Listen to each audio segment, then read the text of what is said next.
Good evening. I'm Daniel Vandenbug, ZL2DRV in New Plymouth. And I'm Debbie Morgan, ZL2DL in Upper Hutt. And I'm Stephen McNeill, ZL4HG from Christchurch. And I'm Jim Meachin, ZL2BHF in Nelson. And together we bring you the NZART official broadcast for February 2024. Good evening everyone, and welcome to tonight's broadcast. Leading tonight's lineup, Presidential Comment. Here's our NZART President, Daniel Vandenbug, ZL2DRV. Kia ora and Palmada Day. Welcome to 2024. I hope everyone had a wonderful holiday. I have been made aware of a situation where a club has not run an AGM over the last 12 months and would like to remind all clubs that it is a constitutional requirement to hold an AGM at least once every 12 months. As Callbook editor, I bear the responsibility and sincerely apologise that Callbook is late. However, when you see the work I have done, you will appreciate the hours I am putting into collating and ensuring accurate information is published. Many of you have noted the lighter than normal break-in recently. This is because not much content was received by the editor. Remember, the editors of Break-In are always wanting stories and news items for Break-In, whether it is a story on how you built your shack or information that you may think would be of use to others. If we do not get the stories, we cannot print the articles. On behalf of Doug and our Break-In team, keep those stories coming. Next cut-off deadline is 10th of March 2024. With the Jock White Field Days over, I hope everyone who took part this year enjoyed their weekend and lots of contacts were made. Thank you for continuing to support the Field Days and other activities run by NZART and local branches. The 2024 AGM is less than 5 months away and will be held in Christchurch. Have your travel plans in place soon. This year's AGM is being held on King's Birthday weekend. That's it from me this month. Back to you, Jim. Thank you, Daniel. NZART President Daniel Vandenbug, ZL2DRV. Now, the Tepuke Amateur Radio Club's 22nd Market Day is being held next Saturday, the 2nd of March, at the Paengaroa Community Hall, 4 Old Coach Road in Paengaroa. Now, the venue opens for vendors at 6:30am, with a sale time for buyers 9:30am. There'll be a door charge of $2 per person to help recover costs. Hot breakfasts will be available from 7:30am until 11am. Now to table costs and pre-sale, a 1.8 metre table, $20, on the day, $25. Pre-sale cost of half a table is $12, and on the day, $15. Now, for further information and table bookings, contact Sid Rowe, ZL1LWR. You can phone Sid 07 533 1029, 07 533 1029, or on the mobile 027 248 8664, or drop him an email, sidrow@extra.co.nz. That's the Tepuke Amateur Radio Club's Market Day next Saturday, March the 2nd, at the Paengaroa Community Hall. To Upper Hutt we go now and join our NZART Business Manager, Debbie Morgan, ZL2DL. Kia ora, Jim. No mai, haere mai. Welcome back, everyone. I do hope you all had a very happy festive season. As we get older, while some days seem to go slowly, I can't believe how fast the last 2 months have gone. I think it's due to experiencing a reasonably good summer this year, and I, for one, don't want it to end.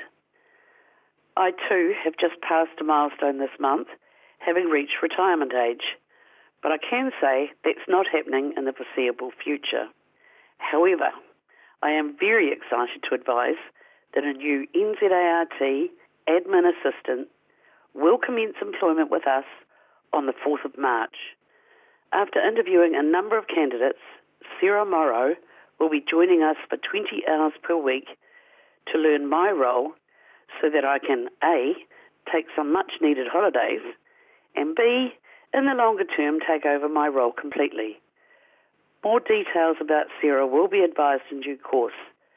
I hope to be able to write a small bio on her and publish it in Breakin for the May-June issue. Last year I advised HQ Infoline would only be published once a month, with the February issue having just been posted to our webpage on the 18th of February. The reduction was brought about by the lack of articles being sent to me. I note also that Breakin was very slim for the January-February issue. So let's make use of these two great forms of communication, a lot more interesting and newsworthy, by sending articles to both the Breakin editor and myself for Infoline. The 2024 annual conference at King's Birthday Weekend is fast approaching, so please send any nominations for Amateur of the Year, Young Amateur of the Year, and the Jumbo Godfrey ZL1HV Branch Award to me by the 1st of April, please. And lastly, branch ham crams have already started, and so far this year we have had 9 candidates sit and pass their amateur radio exam.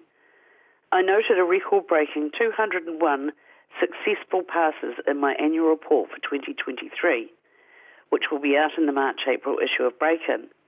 Let's see if we can achieve or better it this year. Well, that's it from me, Jim. Ka pai, ake pei, te huarere. Talk again soon. Thank you, Debby. Debby Morgan, ZL2DL, NZART's Business Manager. Conference 24 news now from the conference president, Mike Barnes, ZL3TMB. NZART Conference 2024 will be held on King's Birthday weekend at the Air Force Museum of New Zealand, a world-renowned venue. Organisation is well underway, with amateur programs almost finalised. The alternate program will explore the Arts Centre and Riverside Market that have revitalised the Christchurch CBD since the earthquake. It includes opportunities to discover your creative, or lack of, talents. Conference 2024 will be memorable for a mixture of aviation and amateur radio. This year we offer exclusive aircraft tours on both Saturday and Sunday. These include Workshop and Reserve Collection, Under the Covers Tour, Wireless Wings, Curator Talk Behind the Archive Door, and Curator Talk Trench Art, and more.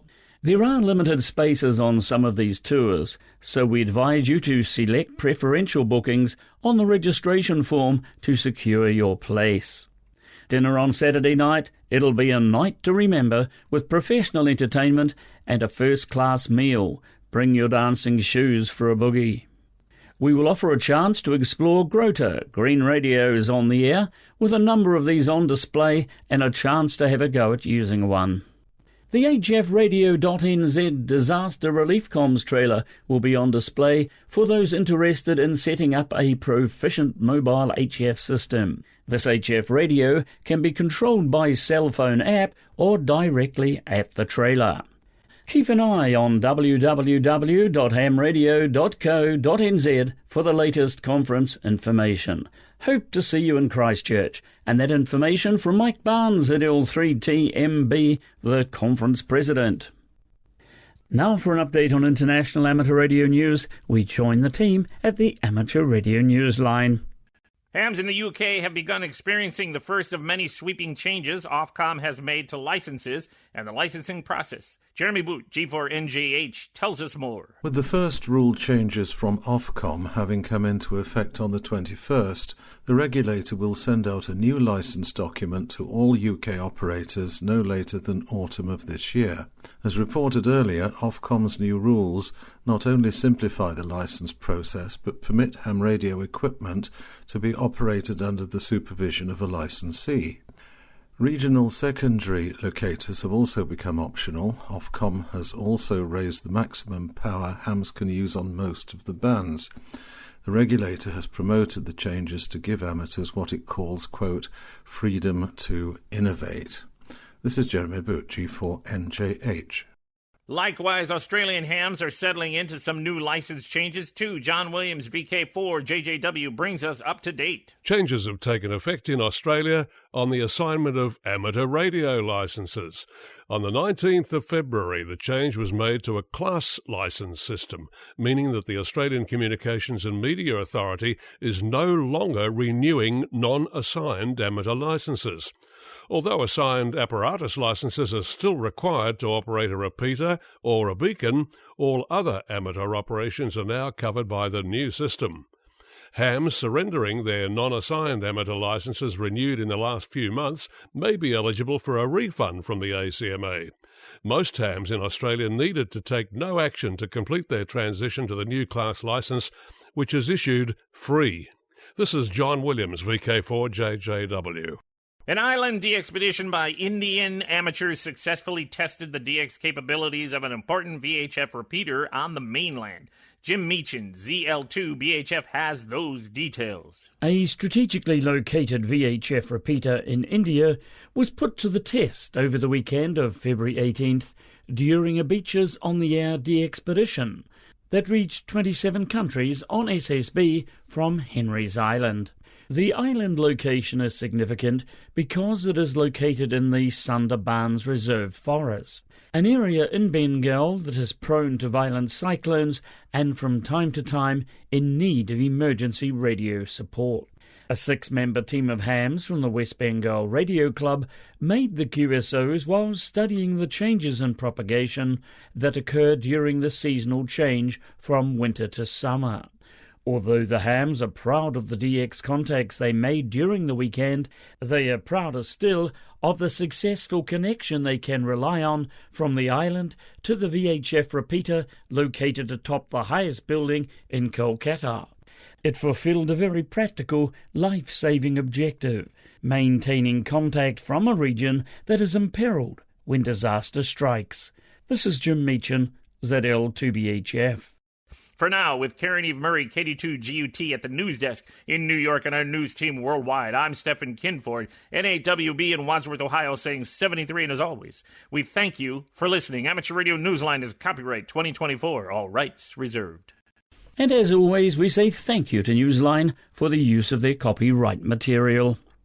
To the New Zealand scene, and a report tonight from Ian McPherson, ZL3TAO, detailing the recent Marley's Hill fire. Unfortunately, the recent Port Hills fire swept through the site of the Christchurch Amateur Radio Club repeaters. See the club website www.chchamradio.org.nz for photos of the destruction. One of the 2 poles was felled by the fire, and the other pole is very charred, so will probably have to come down. The antennas and feed line appear to be totally destroyed. A working bee yesterday cleaned up the mess and retrieved the gear from inside the hut for testing. Mains power has also been lost. Marley 705, the Christchurch APRS repeater, and the National System local port and links north and south will be off the air until further notice. Alternate repeaters to use in the Christchurch area are Herbert 725 with CTCSS of 123 Hz, Mount Grey 675 with a CTCSS of 123 Hz, and Cass Peak 5625. The Cards 840 multi-mode repeater further up Marley's Hill was not affected by the fire. Thanks to Ian McPherson, ZL3TAO, committee member and treasurer of the Christchurch Branch 05, for that report. Now on tonight's official broadcast lineup, it's time for branch news. Back to Christchurch we go. Here's Stephen McNeill, ZL4HG. Thanks, Jim. Happy New Year, and welcome everyone to a roundup of activities in your area for the first time in 2024. And tonight we will start with the Wellington NZART Branch 50, where the annual general meeting is due to be held on Tuesday the 19th of March, starting 7 p.m. in the Remu Room at the Johnsonville Collective Community Hub. Down to the South Island now, and the Nelson and Marlborough Amateur Radio Club's combined barbecue and fox hunt will be held on Saturday, March the 9th at Carluke Hall in the Carluke Domain in Rye Valley. The time? From 11 a.m. onwards. Both clubs will be providing meats and bread, so bring a salad or a dessert to share, as well as something to drink and something to eat with. Oh, and something to sit on perhaps. There'll also be a fox hunt, so remember to bring your handheld radio. For details on how to get there, if you don't know the area, have a look at your local club newsletter. Now to Otago Branch 30 NZART, which has a few events happening in March. On the 6th, there will be a practical field session on green radios. On the 20th, Stephen ZL4 SLG will give an illustrated talk on his big trip overseas. And on the 27th of March, Alan ZL4MD will give a talk on something digital. And finally, South Otago Branch 35 NZART has its annual picnic on Sunday, March the 10th at Nash Park in Charlotte Street in Balclutha, starting from 10 a.m. Bring something to sit on, as well as food and drinks, and there will be a barbecue at the park. Well, that's all from me. Back to you, Jim. Thank you, Stephen. Stephen McNeill, ZL4HG, reporting from Christchurch. Well, it's extra early notice tonight from the Nelson Amateur Radio Club Branch 26 of Westfest 24, to be held in Murchison on the 17th and 18th of August. Westfest will kick off at 10 a.m. on the Saturday, that's the 17th, concluding around 12:30 p.m. on the Sunday. Now, the organisers are looking for 9 to 10 presenters to cover their favourite topics. Presentations should ideally take up to about 50 minutes. Please give some thought to this call-out, and if you'd like to participate, contact Stuart Robinson, ZL2STR. You can email Stuart strobnz@gmail.com, strobnz@gmail.com, and you can discuss the finer details there. That's Westfest 2024 in Murchison on the 17th and 18th of August this year. And that's the broadcast for tonight. The next official broadcast of NZART will be made by ZL6A at 8 p.m. on Sunday, the 31st of March. This is ZL6A, headquarters station of the New Zealand Association of Radio Transmitters, concluding the official broadcast for February 2024. Good night, everyone. Good night now.